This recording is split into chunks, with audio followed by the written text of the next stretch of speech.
Good afternoon, everyone, or good morning, or good evening, wherever you are. I'm Dr. Patrick Lockwood, and I'm here to talk about loneliness. So I've been speaking with a couple of people out there on Facebook, and I've been speaking with a couple of people in my professional world, just talking about the various challenges we all go through in life, and one of them that I think sticks out to a lot of people, hey Thomas, is this idea of loneliness. So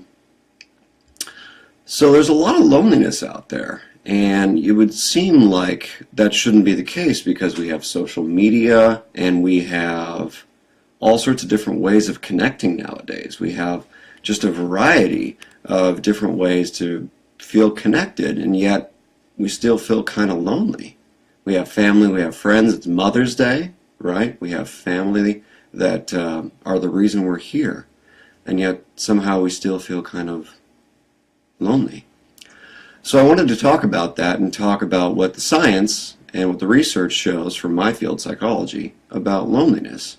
This is a topic that people in psychology have been researching since at least the 80s, and it started off with research about kids, because they noticed that certain groups of kids were more likely to be bullied and more likely to isolate and be depressed.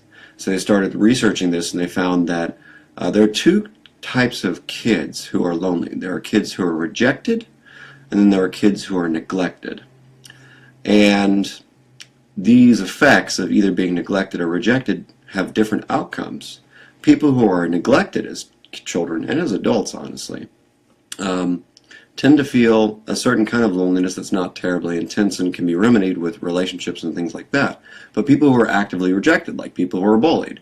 So for those of you out there who have been bullied as kids or even as adults, that's a kind of rejection that we experience that can help us, or not help, but it can lead us to feel kind of lonely, unaccepted, unimportant, things like that. And that leads to us feeling internally lonely. So I just want to talk real briefly about how the research has panned out in terms of people who are chronically lonely. What does it typically look like? So I found a few articles that talk about how loneliness contributes to depression, regardless of, age, status, gender, all those different things. So people who are lonely or describe themselves as feeling lonely tend to have more depressive symptoms, which kind of makes sense, right?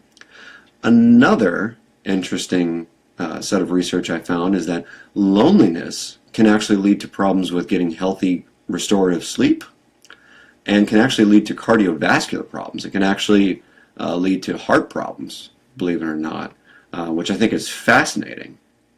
Hey, Alan. So ironically, loneliness can lead to both mental health issues like being depressed, being socially isolated.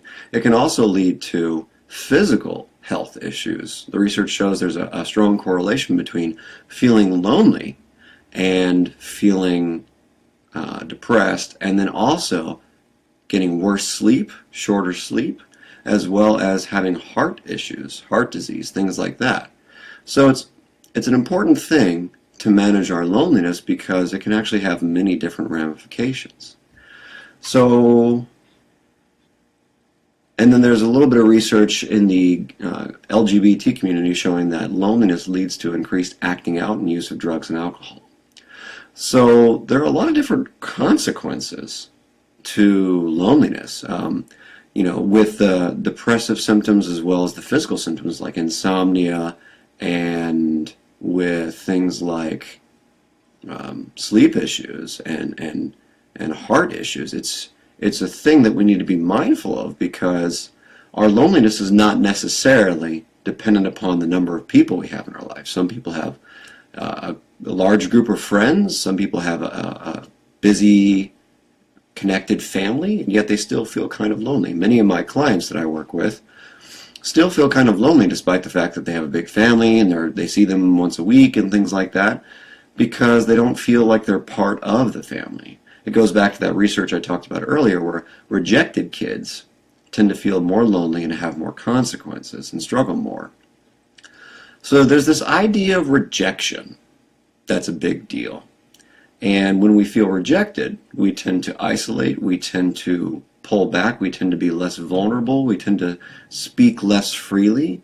And that's a problem because, again, in terms of the science of wellness, we really need relationships in order to feel healthy and feel safe and have a healthy brain, healthy mind, and healthy life. So what's very, very important is to keep an eye on our experiences of loneliness, because regular people feel lonely from time to time. Even people who will never need treatment, people who will never struggle with drugs and alcohol, will have problems with loneliness. And I think it's important that we manage that and understand it.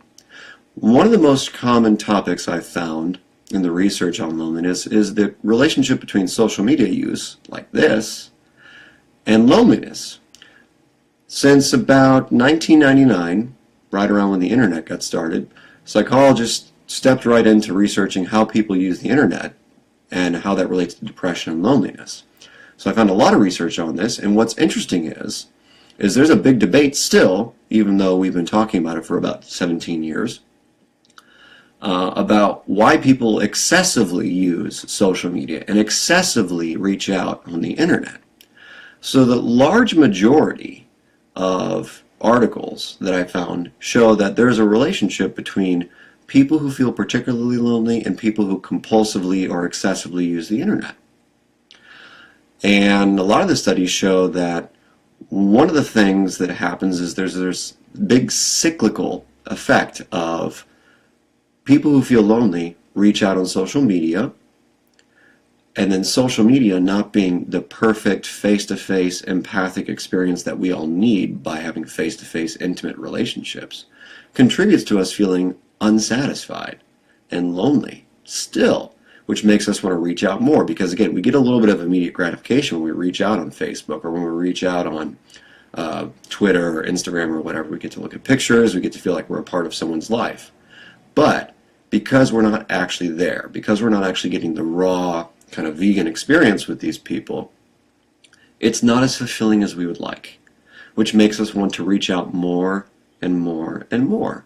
So there's a cyclical effect of being lonely, reaching out on the internet, which makes us more lonely because it's not as fulfilling as we would like. Therefore, we reach out more on the internet. Kind of similar to drug and alcohol use. It's supposed to fill the void and take care of us and make us feel better, but in reality it makes us feel worse. So we keep doing it more because it's immediately gratifying, but not long-term gratifying. And one of the interesting things from this research that sticks out to me is that if we are particularly lonely, if we struggle with that sense of deep rejection that I talked about with that child research earlier, it can actually make the loneliness even worse. And the important thing for us is to figure out where the loneliness really comes from. So as a doctor, I work with people all day, 5 days a week, trying to figure out what their mental health issues are, their drug and alcohol use issues are. And what's interesting is that most people who tell me they feel lonely told me they felt lonely for a long, long time. In fact, they felt lonely since they were kids. And I think one of the most prevalent issues is the manner in which we feel connected as a kid, kind of like that research I started off with. So you don't necessarily have to be bullied because you're gay or of a different race or because of anything like that in order to feel lonely. A lot of straight, middle class, upper middle class, even wealthy kids feel very, very lonely. And it all comes down to something called attachment. So I'm not going to go into the depth and breadth of the research on attachment and how it works, but I just want to say this. When it comes to our interpersonal relationships and the relationships we have now, number one thing we want is closeness. And it seems like there are a lot of reasons that we don't get the closeness we need from people. Hey Ryan, yeah, miss your mother. It's good. It's good. It's good to miss people. That's part of that closeness process. Missing people actually allows us to have some kind of internal motivation to go out and connect, you know. So talking about loneliness talking about, all these different things, one important thing for all of us to think about, myself included, is what kind of environment did I grow up in? Did I feel particularly connected as a kid? Or did I not? And for good reasons and for bad reasons. So most of us grew up with parents who are working and busy and could not be as attentive as we needed them to be, just because life is the way it is. It's not like our parents are bad people. They just couldn't be there for us. And that's okay. So what we need to figure out is, over the course of our life, where have we struggled to connect? And why? So what about the people that we're choosing to try and connect with is making it hard for us? As well as, what about ourselves makes it difficult to connect? And what's of most importance in terms of us, in terms of connecting and how we see things, is our idea of trust. Trust is a big deal. And if you read different authors from, the world of psychoanalysis and things like that, trust begins at a very, very early age. First couple years of life. And how those trust dynamics develop, those attachment dynamics develop, we can actually learn to mistrust people, generally speaking, in various ways, kind of shades of gray. And that can impact how we are right now as adults. So think about the people that you have relationships with now. How do you struggle to be close to them? How do you be close in general? Are you able to speak openly about your thoughts and feelings, your concerns? In the climate we have, it's very, very difficult to feel open about things like politics and sexuality and international affairs and things like that, because it's a highly polarized and very aggressive world nowadays. And what's very, very important for us is to get past all that crap and come back to what is it we need as people. And what we really need, in my opinion, is healthier, closer, more connected relationships. And there are various ways to get those kinds of relationships. But first we need to figure out two things. A, what kind of people are we trying to connect with? And is that useful? And B, what keeps us from wanting to connect fully? What keeps us from wanting to really be close, really be intimate with people? Because we all struggle, we all have issues, we all have, relational traumas, and we all have struggles from our past, what we call misattunements, that shape the way we see people and the way we see relationships. And it's important for us to know what our sensitive spots are, what our vulnerable spots are. And once we learn what those are, we can manage them better. And we can figure out how to overcome them. Because all of our issues, psychologically especially, like Alan's saying about being gay, it's very, very difficult to overcome these things, but it is possible. And the most important thing we can do is find healthier, more vulnerable, more open relationships, whether it's through friends and family and trying to make those stronger relationships, more vulnerable, more close, more open, or whether it's through religious community, if that's your thing, or whether it's through social groups, things like that. I hear people talk about feeling lonely even in a group of people. And the one thing I think sticks out to me about that is the idea of shame, which is I'm not good enough. I'm bad. And the truth of the matter is, almost all of you out there have never done anything to show that you are bad. We might have things to feel guilty about, lies, affairs, hurting people, yelling, arguments, things like that. But there's no reason to feel ashamed, because we're not inherently bad. And I think it's that shame that drives us to not trust people and be closed off and be superficial and just reach out on social media. One of the most important things for me in my work, in my personal therapy when I went through therapy, is understanding my shame issues. So I really want us to think about, where does our shame come from? Why don't we trust people? What experiences have we had that show us that we can't trust people? And how do we break through that distrust in order to have greater closeness? Because the only thing that really cures mental health issues, drug issues, trauma issues is learning how to trust again in a very healthy, vulnerable relationship. And that takes time, it takes effort, and it takes persistence. And the one thing I want to leave you with before I sign off here is this. All relationships are challenging. Good ones, bad ones, family relationships, friends, with a therapist like me, all of them are challenging.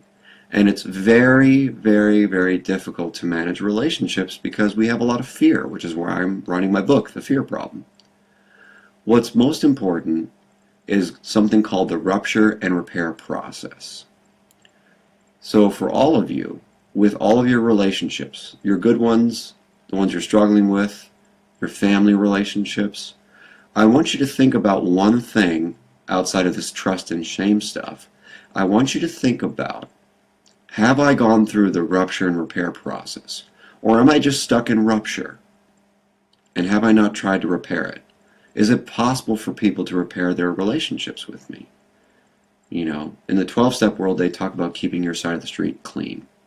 And I think it's very, very important to be mindful of us trying to keep our side of the street clean. For me, I've worked very, very diligently to keep my side of the street clean and repair the relationships that I can to the best of my ability.